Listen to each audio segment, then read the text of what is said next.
Ang France ay kilala bilang sentro ng edukasyon at indyalismo noong Age of Enlightenment sa Europe. Kilala rin ang bansa sa hindi matatawarang kagandahan ng mga istruktura ng mga gusali. Kakambal ng kagandahan ng bansa ang kagandahan ng kanilang panitikan. Hindi mabilang na aklat at nobela ang naisulat sa France na likha ng mga itinuturing na mga tanyag sa pagsulat ng panitikan. Isa na rito ang nobelang Ang Kuba ng Notre Dame. Ano nga ba ang nobela? Ang nobela ay bungang isip, katha na nasa anyong prosa, kadalasang halos pang-aklat ng haba na ang banghay ay inilalahad sa pamamagitan ng mga tauhan at dialogo. Ito'y naglalahad ng isang kawil ng mga kawili-wiling pangyayari na hinabi sa isang mahusay na pagbabalangkas. Sa isang malawak na espasyo ng katedral, nakikita-kita ang mga mamamayan upang magsaya para sa pagdiriwang ng kahangalan na isinasagawa sa loob ng isang araw taon-taon. Taong 1482, nang itanghal si Quasimodo ang Kuba ng Notre Dame bilang papa ng kahangalan dahil sa taglay niyang labis na kapangitan. Siya ang itinuturing na pinakapangit na nilalang sa Paris.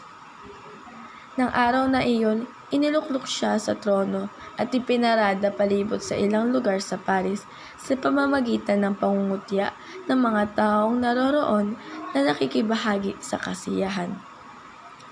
Naroroon si Pierre Gringor, ang nagpupunyaging makata at pilosopo sa lugar.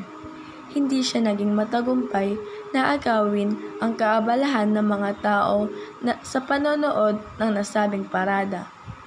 Malaki ang kanyang panghihinayang sapagkat wala man lang nagtangkang manood ng kanyang inihandang palabas. Habang isinasagawa ang mga panunuya kay Quasimodo, dumating ang paring si Claude Frollo at ipinatigil ang pagdiriwang. Inutusan niya si Quasimodo na bumalik sa Notre Dame na kasama siya. Sa paghahanap ng makain, nasilayan ni Gringor ang kagandahan nila Esmeralda, ang dalagang mananayaw. Nagpasya siyang sundan ang dalaga sa kanyang pag-uwi. Habang binabagtas nila Esmeralda ang daan, laking gulat niya nang sunggaban siya ng dalawang lalaki, sina Quasimodo at Frollo. Sinubukan siyang tulungan ni Gringor, subalit hindi nakaya ang lakas ni Quasimodo kung kahit nawalan siya ng malay. Dagli namang nakataka si Frollo. Dumating ang ilang alagad ng hari sa pangunguna ni Phoebus, ang kapitan ng mga tagapagtanggol ng kaharian. Dinakip nila si Quasimodo.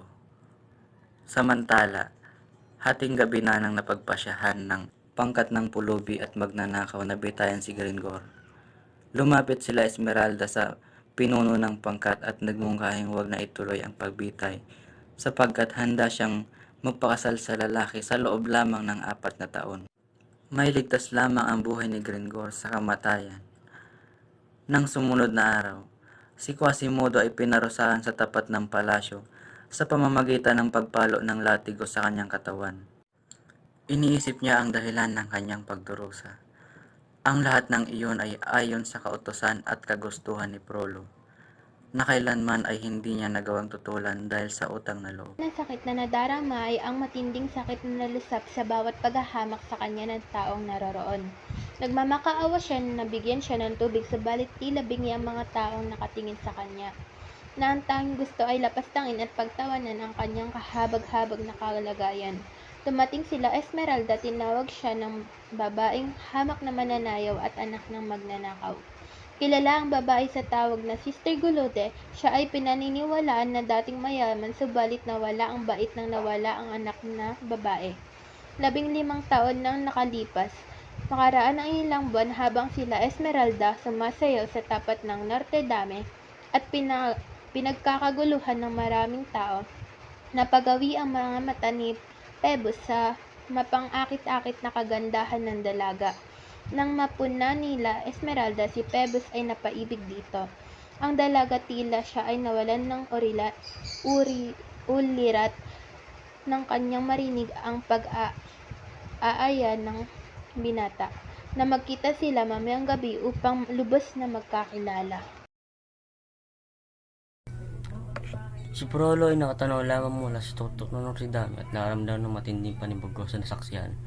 Ang kanyang matinding pagnanasa kay La Esmeralda na nagudyok sa kanya na talikuran ng Panginoon at pag-aaral ng umitim na mahika. Mayroon siyang masamang balak. Nais niyang biyagin ang dalaga at itago sa kanyang selda sa Notre Dame. Nang sumapit ang hating gabi, sinundan niya si Phoebus sa pakikipagtipon kay La Esmeralda habang masayang nag-uusap ang bagong magkakilala. May sumunggab na saksak kay Phoebus, ngunit mabilis ding naglaho ang may sala.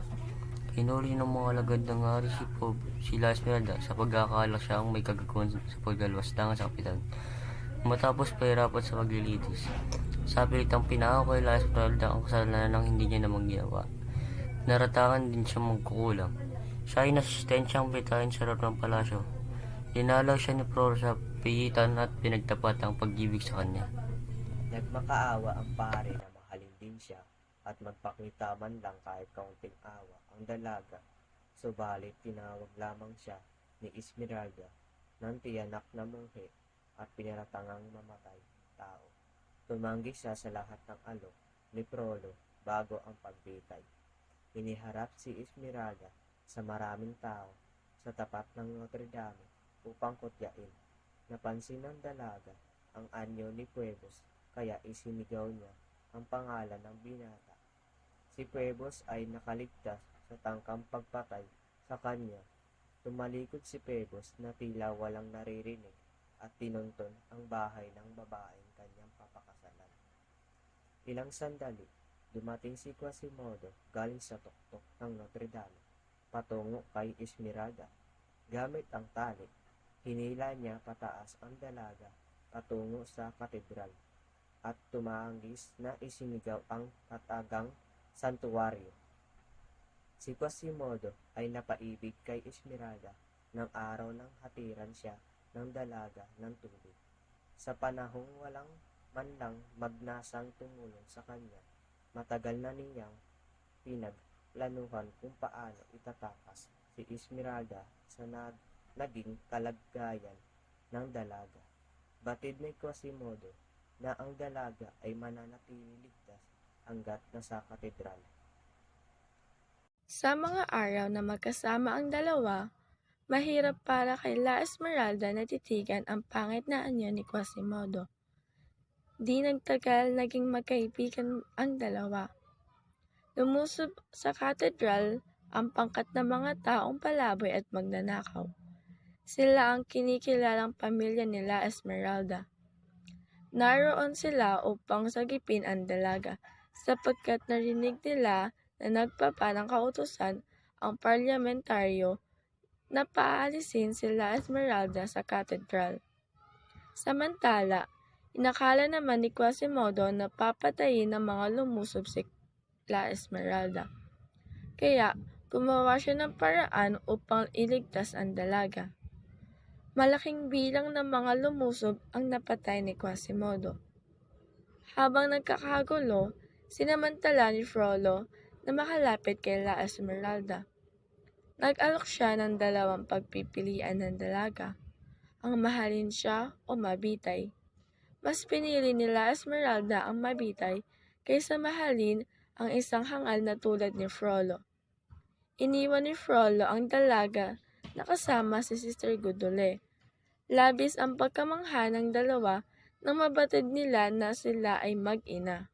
Sa mga araw na magkasama, nakilala ni Sister Gudule sila Esmeralda dahil sa kwintas na suot ng dalaga. Ito ang kanyang palatandaan na suot ng kanyang anak bago mawala. Ninasa ni Sister Gudule na iligtas ang kanyang anak, subalit huli na ang lahat. Nang mabatid ni Quasimodo na nawawala sila Esmeralda, tinuntun niya ang tuktok ng tore at doon hinanap ang dalaga. Sa di kalayuan, napansin niya ang anyo ng dalaga. Sila Esmeralda ay nakaputing bestida at wala ng buhay. Naantig siya sa kanyang nasaksihan. Labis na galit ang nararamdaman niya kay Frollo, na noon pa man ay batid niya na may matinding pagnanasa sa dalaga. Nawala sa katinuan si Quasimodo nang mamataan niya si Frollo. Hinila niya ito at sa matinding lungkot na nararamdaman ay inihulog niya ito mula sa tore. Ang paring kumupkop sa kanya, inihulog sa kamatayan. ang taong nagbatid ng pagdurusa sa babaeng kanyang minamahal. Habang nakatitig sa wala ng buhay na katawan ng dalaga, sumigaw si Quasismundo. Walang ibang babae akong minahal mula noon. Hindi na muling nakita pa si Quasismundo. Matapos ang ilang taon, nang matagpuan ng isang lalaking naghuhukay ng puntod ang libingan nila Esmeralda, nasilayan niya ang hindi kapani-paniwalang katotohanan, nakayakap ang kalansay ng kuba sa katawan ng dalaga.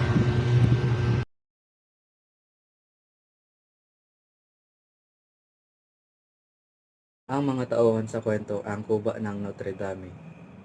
Quasimodo, ang protagonistang kuba ng Notre Dame, bilang kinukutyang papa ng kahangalan dahil sa hindi kaaya-ayang itsura para sa mga tao sa nobela. Pierre Gringoire, ito naman ay kilalang tauhan na nagpupunyaging makata at pilosopo sa lugar. Isa siyang nagsisikap at nagpapakadalubasang maging dulang pilosopo. Nasagip siya nila Esmeralda sa pagbitay.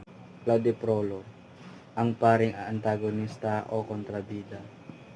Si Frollo ay hindi tipikal na tauhan na may masamang ugali. Sa halip, siya ay may pagkamahabagin at siya rin ang kumupkop kay Quasimodo. La Esmeralda, ang dalagang mananayaw. Siya ang nawawalang anak na babae ni Sister Godole. Popular siya bilang ang magandang dalagang mananayaw sa kalye. Sister Godole, ang dating mayaman pero nasiraan ng bait nang mawala ang kanyang anak na babae. Siya ang matagal nang nawawalang ina ni La Esmeralda. Phoebus, ang kapitan ng mga tagapagtanggol ng kaharian. Hindi niya inibig si La Esmeralda, sinubukan lang niyang akitin, at ang iba pang mga babae. Bakit ninanais si Pierre Gingor na makasali sa pangkat ng mga pulubi at magnanakaw? Ninais si Pierre Gingor na makasali sa pangkat ng mga pulubi at magnanakaw dahil sa desperasyon at kawalan ng pagpipilian dahil sa pagkabigo niya sa kaniyang trabaho at buhay. Sa mga magnanakaw at pulubi niya nahanap ang suporta at tulong kahit na ito ay laban sa kaniyang prinsipyo at moralidad. Natagpuan ng kalansay ni Quasimodo na maghukayin sa libingan ni Esmeralda. Nakita dito na mag-aakap ang kalansay ni Quasimodo at Esmeralda. Ang pagkawala ng kanyang minamahal na si Esmeralda ay nagbigay ng malaking kalungkutan kay Quasimodo, kung kaya't minarapat niya na sumama kay Esmeralda hanggang sa kabilang buhay. At ginawa nga ito ay pumunta sa hukay ni Esmeralda. Kaya nang mahukay ng laki ang libingan ni Esmeralda at ang kanilang kalansay ay magkasama. Ano ang pananaw ng may akda tungkol sa pamilya at pag-ibig? Ayon sa aking pag-unawa, nais ipahayag ng may akda na ang pamilya ay hindi lamang nakabatay sa lukso ng dugo, kundi sa pagmamahal at pagmamalasakit. Ang pag-ibig ay isang mahalagang elemento sa pamilya upang ito'y maging masigla, masaya at matibay. Ang pag-ibig ay nagbibigay kakayahan upang ipagtanggol natin ang mga importante sa ating buhay at malagpasan ang mga suliranin. Mahalagang papel ba ang katedral sa kwento ng nakapaloob sa nobela? Ang kuba ng Notre Dame ni Victor Hugo ay may mahalagang papel sa kwento sapagkat ito ay sumisimbolo sa iba't ibang tema. Ang katedral ay simbolo ng nagpabago pananaw sa reliyon at ng politika. Isang lugar ng pagsamba para kay Quasimodo. Isang simbolo ng pagbabago sa mundo at isang sentro ng aristokrasya. Ang katedral ay hindi lamang isang simpleng tagpuan, kundi isa ring simbolo ng pag-ibig, kalayaan at pagbabago sa lipunan. Isa rin itong sagisag ng buhay ng reyna at ng mundo, na nagpapakita ng kanyang katapatan sa kanyang bayan. Ano ang katangian ni Claude Frollo bilang kontrabidang tauhan sa binasang akda? Ang katangian ni Claude Frollo bilang kontrabidang tauhan sa binasang akda ay ang kanyang pagiging mapaghiganti, mapangmataas at mapanghusga. Siya ay isang pari na nagkaroon ng malalim na pagmamahal kay Esmeralda, ngunit dahil sa kanyang pagiging mataas at mapanghusga, hindi niya nagawang aminin ang kanyang nararamdaman. Nang makita niyang nagkakagusto si Phoebus, nagalit siya at naghiganti sa pamamagitan ng pagpapatapon kay Esmeralda at pagpapapatay kay Phoebus. Ang kanyang pagiging mapagmahiganti at mapanghusga ay nagpapakita ng kanyang madilim na panig bilang isang tao. Ang kinahinatnan ng bawat tauhan sa kwentong ang kuba ng Notre Dame. Quasimodo. Namuhay sa pag-iisa matapos mamatay sila Esmeralda. Sa huli, natagpuan siyang patay sa tabi ng libingan nila Esmeralda. Tanda ng kanyang tapat na pagmamahal. La Esmeralda, nabitay matapos maakusahan ng maling krimen. Sa kabila ng pagsisikap ni Quasimodo na iligtas siya, hindi siya nailigtas. Claudio Prolo, dahil sa kanyang pagkagusto kay Esmeralda, nagtaksil siya sa kanyang tungkulin bilang pare. Itinulak siya ni Quasimodo mula sa Notre Dame, na naging sanhi ng kanyang kamatayan. Phoebus, ang sundalong minahal nila Esmeralda, sa kabila ng kanyang pagkakasangkot sa mga pangyayari, nagpatuloy siya sa kanyang buhay nang hindi man lang napaparusahan. Sister Godole, natuklasan niyang ang kanyang nawawalang anak ay sila Esmeralda, ngunit huli na para iligtas sa bitayan. Si Pierre Gringoire ay hindi siya namatay o napahamak sa trahedya na bumalot sa ibang mga taon. Matapos niyang tulungan sila Esmeralda sa ilang pagkakataon, wala siyang direktang pananagutan sa kanyang pagkamatay kaya't hindi siya naparusahan. Sa dulo ng nobela, ipinagpapatuloy ni Gringoire ang kanyang buhay bilang isang manunulat at pilosopo. Mahusay bang na isasalaysay ang mga pangyayari sa paglalarawan ng mga tauhan sa nobela? Patunayan. Opo, mahusay pong naisalaysay ni Hugo ang bawat pangyayari ng mga tauhan sa nobela. Dahil ang bawat tauhan ay mahusay na nailarawan ang kanilang mga emosyon na lalong nagpapalakas sa mga tema ng tauhan sa nobela. Sa aking palagay, ang nais ipabatid ng may akda ay kung paano naging biktima ang mga individual katulad ni Quasimodo na naiiba sa mga pamantayan ng lipunan. Siya ay naging simbolo ng mga taong itinataboy at inalipusta ng lipunan dahil sa kanilang pisikal na anyo o katayuan sa buhay.